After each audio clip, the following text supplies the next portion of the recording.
and welcome back to my channel.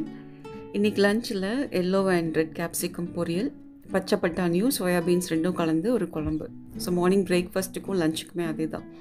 So first வேலையை பால் காய்ச்சிடலாம், side by side லஞ்சும் ready பண்ணிடலாம். பொன்னி புழுங்கல் rice measure பண்ணி குக்கரில் சேர்த்துட்டு நல்லா வாஷ் பண்ணிவிட்டு தண்ணி சேர்த்து ஒரு பக்கம் அது வேகட்டும். ஸோ குக்கர் டைம்குள்ளே நம்ம அடுத்தடுத்த வேலையை ஒன் பை ஒன் மெதுவாக ஸ்டார்ட் பண்ணிடலாம். ஸோ நேற்று தான் இட்லி மாவு அரைச்சேன். ஸோ மார்னிங் பிரேக்ஃபாஸ்ட் தோசையும் நான் வைக்க போகிற அந்த பட்டாணி குழம்பும் தான். டேஸ்ட் நல்லாயிருக்கும், ரைஸ்க்கும் நல்லாயிருக்கும், டிஃபனுக்கு சப்பாத்திக்கு எல்லாத்துக்குமே சைட் டிஷ்ஷாக சாப்பிட்றதுக்கு நல்லாயிருக்கும். இப்போ பசங்களுக்கு பால் ஃபஸ்ட்டு கலந்து ஆற வச்சிடலாம்.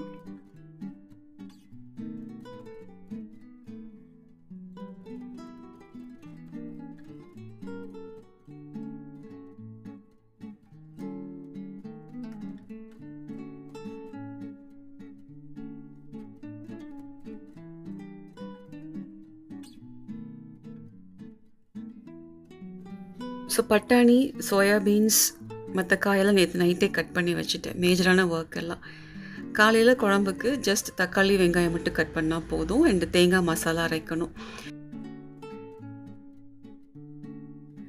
சம்டைம்ஸ் நம்மளால் காலையில் எழுந்திரிச்சு பட்டாணிலாம் உரிக்கிற டைம் இல்லைன்னா நம்ம பிளானே மெனுவே சேஞ்ச் ஆகிடும். ஸோ அது நீங்கள் மிஸ் பண்ண வேண்டாமேன்னு சொல்லிட்டு நேற்று நைட்டே கொஞ்சம் ப்ரீ பிளான் பண்ணி எல்லாம் ரெடி பண்ணி வச்சுட்டேன். ஸோ தட் நம்ம காலையில் கொஞ்சம் ஃப்ரீயாக எந்திரிச்ச டைம்லேருந்து நம்ம குக்கிங்கை வந்து ஃபினிஷ் பண்ணிடலாம்.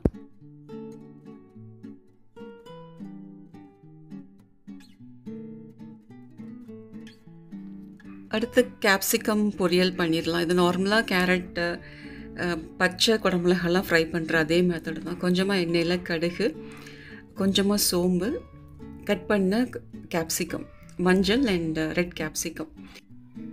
கேப்சிகம்க்கு நம்ம தண்ணி தெளித்து வேக வைக்கணும் கூட கிடையாது. அந்த ஆயிலே ஆக்சுவலாக வெந்துடும், அந்த ஹீட்லேயே வெந்துடும் மூடி வச்சோன்னா. பட் ஒன்லி திங்கஸ் நம்ம கிட்ட ரெண்டும் மிக்ஸ் பண்ணியிருக்கணும். நான் அன்றைக்கி சரி எல்லாம் ரெடி பண்ணிவிட்டு காஃபி குடிக்க போகிற டைம்குள்ளேயே வந்து லேசாக கீழே அடிப்பிடிக்க ஆரம்பிச்சிருச்சு. இதுக்கு வந்து ஜஸ்ட் மிளகாத்தூளும் உப்பு மட்டும்தான் நான் சேர்த்துருக்கேன். பிடிச்சவங்க ஏதாவது எக்ஸ்ட்ரா மசாலாஸ் கூட ஆட் பண்ணிக்கலாம். எல்லாத்தையும் நல்லா மிக்ஸ் பண்ணிவிட்டு சிம்லே போட்டுடலாம் அடுப்பேன். இது ஜம்போ பர்னர் அப்படின்றதும் ஒரு ரீசன், சீக்கிரமே அடிப்பிடிச்சதுக்கு. ஸோ நான் பாதி காஃபி குடிச்சிட்டு இருக்கும் போதே அந்த கருகிற ஸ்மெல் வந்த உடனே ஓடி வந்து பார்த்தா கீழே அப்போ தான் பாத்திரம் நல்லா பிடிக்க ஆரம்பிச்சிது. இன்னும் கொஞ்சம் விட்டுருந்தேன்னா காய் எல்லாமே நல்லா கருகியிருக்கும். நல்ல வேலை பார்த்து லைட்டாக மிக்ஸ் பண்ணிவிட்டு, காய் ஆக்சுவலாக வெந்துருச்சு. ஸோ மேலாப்பில் மிக்ஸ் பண்ணிவிட்டு உடனே எடுத்துட்டேன். கலர் பார்க்குறதுக்கு அட்ராக்டிவாக இருக்குது.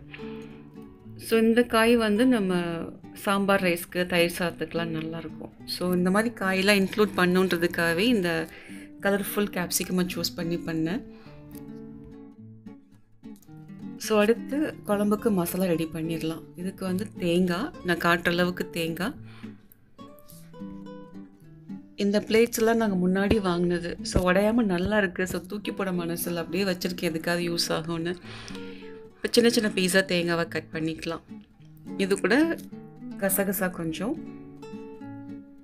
சோம்பு, மிளகு மட்டும் கொஞ்சம் அதிகமாக சேர்த்துருக்கேன். லாஸ்ட்டாக சீரகம். எப்பயும் போல் தண்ணி சேர்த்து ஒரு மசாலாவை அரைச்சிக்கலாம். தாளிக்கிறதுக்கு எண்ணெய் சேர்த்துட்டு முதல்ல சோம்புன்னு ஆட் பண்ணிட்டேன். இப்போ வந்து வெந்தயம் சேர்த்துட்டு கொஞ்சம் கடுகும் சேர்த்துருக்கேன். ஹோல் ஸ்பைசஸில் எல்லாம் கொஞ்சம் கொஞ்சம் ஆட் பண்ணிக்கலாம். 2 பிரிஞ்சி இலை. அது பொரிஞ்சதும் ஒரு பெரிய வெங்காயத்தை சின்ன சின்ன பீஸாக கட் பண்ணியிருக்கேன். அதையும் சேர்த்து லைட்டாக வதக்கிட்டு 2 தக்காளி ஆட் பண்ணுறேன். ஸோ புளி சேர்க்காத ஒரு குழம்பு. தக்காளியோட புளிப்பே வந்து சரியாக இருக்கும். தக்காளி வதங்கணுன்றதுக்காக கொஞ்சம் உப்பு சேர்த்து முதல்ல மிக்ஸ் பண்ணி வேக வச்சிடலாம். ஸோ நல்லா ஒரு 3/4 பாகம் நல்லா சாஃப்டாக வெந்ததுக்கப்புறமா ஏற்கனவே உரித்து வச்சுருக்கிற பட்டாணியும் சோயா பீன்ஸும் ஆட் பண்ணிக்கலாம். ப்ரொப்போர்ஷன் வந்து நம்ம சாய்ஸ்.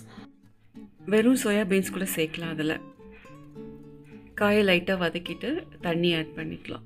சின்ன செம்பில் 2 செம்பு தண்ணி ஆட் பண்ணியிருக்கேன். ஸோ தட் நம்ம மத்தியானம் சாதம் மிக்ஸ் பண்ணி கொடுக்கும் போது அந்த கன்சிஸ்டன்சி கொஞ்சம் திக்காக இல்லாமல் இருந்தால் நல்லாயிருக்கும்.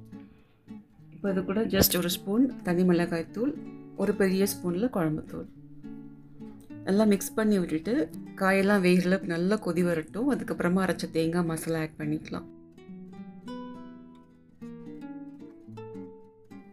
இந்த மாதிரி ஹை பாயிலிங்கில் இருக்கும்போது காய் சீக்கிரமாகவே வெந்துடும். சேர்த்த மசாலா பவுடர்ஸோட அந்த பச்சை வாசனையும் கம்மியாயிரும். ஸோ அந்தளவுக்கு நல்லா வேக வச்சுட்டு அரைச்ச தேங்காய் மசாலாவையும் சேர்த்துக்கலாம்.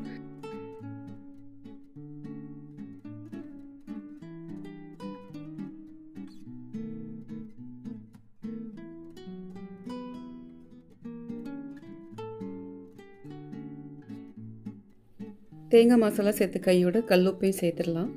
நல்லா மிக்ஸ் பண்ணிவிட்டு வித்தின் ஒரு 8 to 10 மினிட்ஸ்க்குள்ளே குக் ஆகிடும். சிம்லேயோ இல்லை மீடியம் ஃப்ளேம்லேயோ வச்சு குக் பண்ணிக்கலாம்.